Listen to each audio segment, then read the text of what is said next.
আজি ৰঙিয়া নাগৰিক মঞ্চই এখন ৰাইজক লগত লৈ প্ৰতিবাদী সভা আহ্বান কৰিছোঁ।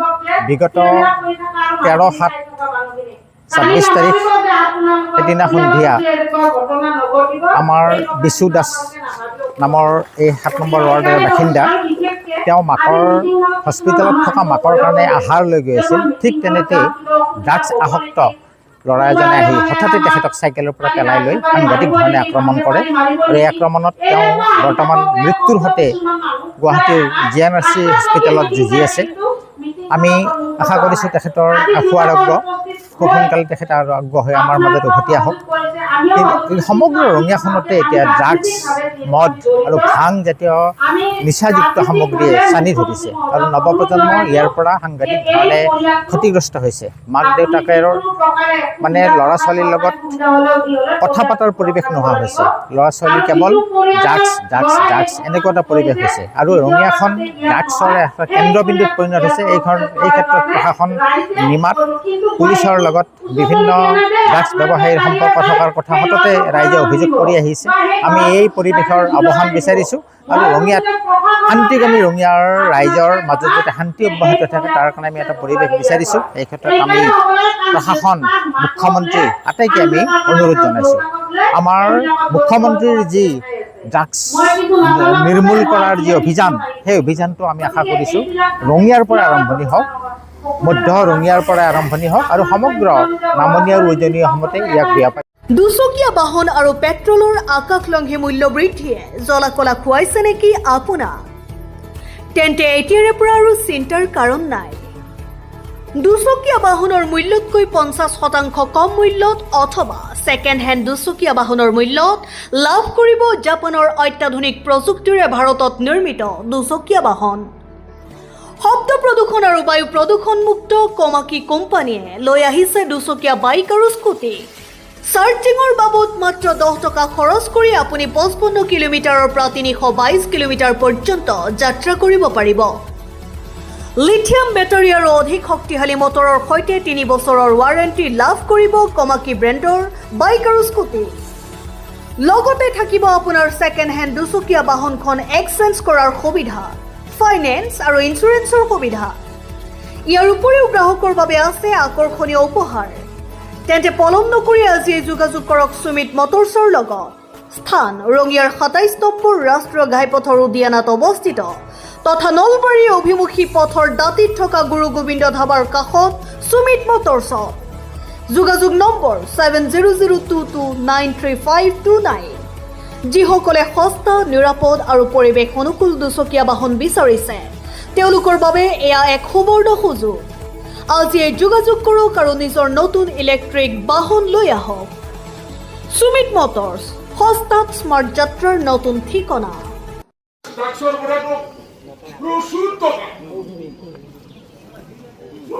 কোটি কোটি টকা হিমন্ত বিশ্ব শৰ্মাক যদি আত্মীয় আন্তৰিকতাৰে ড্ৰাগছ মুক্ত অসম বিচাৰে তেনেহ'লে একবাৰ ঘোষণা কৰি সন্মুখীন হ'ব নোৱাৰে। এইটো উৎখাত কৰিব লাগিব আৰু তাত আমি ৰঙিয়াবাসী ৰাইজে 70% সমৰ্থন দিম। এই সভাৰ পৰা নাগৰিক মঞ্চই ঘোষণা কৰিছোঁ, ৰাইজে ঘোষণা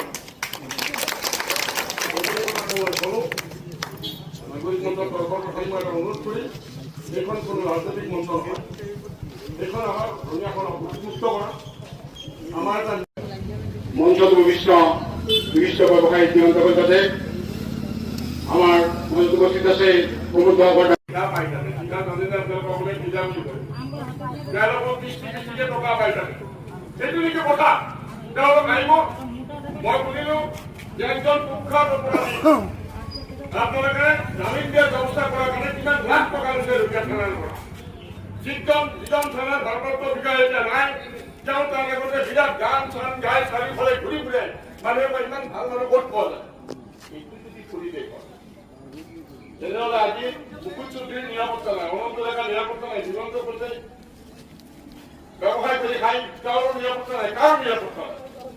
গতিকে আমি ভাবিলো মই সেইটো মানিব লাগিব। আজি প্ৰথম কৈছিল গতিকে আমাৰ গাঁৱতে আগৰ গাঁৱতে কৈছিল মিটিং দিয়ক, আমি মিটিং দিম, পৰিয়ালে দিব লাগিব। আমি আপোনালোকে মিটিং দিয়ক, আমি যাম বলে নহয়, পৰিয়ালে মিটিং দিয়ক। এতিয়া আমি আৰু তেওঁলোকৰ নামটো আছে তেওঁলোকে কিমান গামোচা পাইছে হয় কি নহয় কিয় আমাক এদিনীয়া ৰাস পূজা এদিনীয়া দৌল পূজা বা 7 দিন ফাংচন লাগে 7 দিন গান লাগে গানৰ পইচা কোনে দিব ৰাস ব্যৱসায়ী দিব তিলৰ ব্যৱসায়ী দিব গামোচা পাৰি গতিকে যোৱা 10 বছৰৰ যদি আমি ৰঙিয়াৰ সামাজিক অনুষ্ঠানৰ এই বৃহৎ 10 পৃষ্ঠাৰ চিঠিবিলাক চাওঁ তাত দেখিব যে আমাৰ কিছু সংখ্যক ভাল মানুহৰ লগতো কিছু সংখ্যক এই ধৰণৰ মানুহ আছে যে আমাৰ ভাল মানুহখিনিৰো সামাজিক স্থিতিটো বা যিখিনি সামাজিক প্ৰতিষ্ঠিতি বেয়া কৰিছে বোলে এওঁলোকে এওঁলোকক যায় পূজা চাবলৈ পূজা পইচা দিবলৈকে বিহুত পইচা দিবলৈ মানুহ মাৰি আছে কিন্তু মানুহখিনি তাতে উপস্থিত ঠাই আছিল কিন্তু সেই মানুহজনক ৰক্ষা নকৰিলে আৰু আমাৰ আই মাতৃসকলক কৈছো আপোনালোকে হেংদাং লওক এইকাৰণে কৈছো আজি বিষ্ণু দাসৰ মৃত্যু হোৱা নাই এনেকুৱা বিষ্ণু দাসৰ মৃত্যু ইয়াত আৰু বহুত হ'ব আপুনি ভাবিছে নেকি অকল বিষ্ণু দাসৰে আক্ৰমণ হৈছে নহয় প্ৰত্যেক ঘৰে ঘৰে যাৰ ঘৰতে ড্ৰাগছৰ বেপাৰ চলি আছে যাৰ ঘৰতে মদৰ বেপাৰ চলি আছে যাৰ ঘৰতে ভাঙৰ বেপাৰ চলি আছে বিশেষকৈ নাৰী শক্তিখিনি আপোনালোকে জাগ্ৰত হওক আৰু আপোনালোকে প্ৰশাসনৰ ওচৰত যাই কওক আৰু আমাৰ মুখ্যমন্ত্ৰী মহোদয়ে কৈছে যে ড্ৰাগছ মুক্ত অসম কৰিব লাগে মই আজিৰ এই মিটিঙৰ যোগেদি নাগাঁৱত মঞ্চৰ যোগেদি মুখ্যমন্ত্ৰী মহোদয়লৈ অনুৰোধ জনাইছো যে ৰঙিয়াখন আপুনি ড্ৰাগছ মুক্ত প্ৰথম কৰক তাৰপিছত বাকীখিনি কৰক কাৰণ চৰকাৰ আমাৰে মাননীয় মুখ্যমন্ত্ৰী যি পদক্ষেপ সেই পদক্ষেপক আমি আদৰণি জনাইছো ধন্যবাদো জনাইছো কিন্তু যি ড্ৰাগছ খাই যিটো অৱস্থা হ'ল সেই অৱস্থাটো যাতে দ্বিতীয়বাৰ আহি এই ৰঙিয়া সমষ্টিত নহয় তাৰ কাৰণে সকলো পুৰুষ মহিলাৰ লগতে মোৰ যিসকল ইয়াত শুভকাংক্ষী আছে সকলোকে অনুৰোধ জনাইছো যে আপোনালোকে অন্ততঃ যদি গম পায় যে এই ঘৰত ড্ৰাগছ বেপাৰ কৰি আছে এই ঘৰত মদৰ বেপাৰ চলি আছে বা এই ঘৰত ভাঙৰ বেপাৰ চলি আছে অন্ততঃ জানিলে আপোনালোকে যিখিনি মহিলা আছে আপোনালোকে অন্ততঃ প্ৰশাসনক জনাওক যদি প্ৰশাসনৰ পদক্ষেপ নলয় তেতিয়া আমাৰ মুখ্যমন্ত্ৰী ডাঙৰীয়াক ডাইৰেক্ট হোৱাটছআপ যোগে আপোনালোকে এই মেছেজটো দিব পাৰে কাম হ'ল আমি মোবাইলত দেখিলোঁ দেখি খুব আমাৰ মনত দুখ হ'ল মই ভাবোঁ এইটো 13 তাৰিখৰ ঘটনা কিন্তু মোৰ বোধেৰে এইটো 14 তাৰিখে ইয়াত প্ৰতিবাদ হ'ব লাগিছিল যি হওক দুদিন দেৰি হ'ল প্ৰতিবাদ মানে ইয়াত মানে ডাঙৰ প্ৰতিবাদ হ'ব লাগিছিল এজন নিৰীহ মানুহক এনেকৈ অত্যাচাৰ কৰি মাৰিব আৰু মই নকওঁ কামত গম নিদিওঁ কিন্তু ৰাইট কিছুমানে চাই থাকিব তাতকৈ দুখ লগা ঘটনা একো নাই আজি মানুহ কিছুমান ভুল হ'ব পাৰে মোৰো ভুল হ'ব পাৰে ভুল হ'ল বুলি এনেকৈ মানুহ মানে গভীৰ এটা মানে যিটো নিৰ্মম অত্যাচাৰ কৰিলে এইটো মানে সঁচাকৈ ৰঙিয়াৰ ৰাইজৰ কাৰণে খুব মানে দুখদায়ক ঘটনা আৰু ইয়াত খুব বহুত বিচাৰ লাগিবই আৰু ৰঙিয়া আগতে এইবিলাক ঘটনা নাছিল এতিয়া ৰিচেণ্টলি আমি যিটো শুনো আমি যিটো সৰু সমাজৰ লগত শুনো এতিয়া ৰাইজে কৈছে ৰঙিয়াৰ ড্ৰাগছৰ মেইন ঘাটি গ'ল্ডৰ মেইন ঘাটি গ'ল্ডৰ ঘাটি হওক সোণা কোনোবাই কিবা কিনক বেচক কথা নাই কিন্তু ড্ৰাগছৰ ঘাটিটো পুলিচ প্ৰশাসনে যদি বন্ধ কৰে মই ভাবোঁ বহুত একেলগে ইয়াত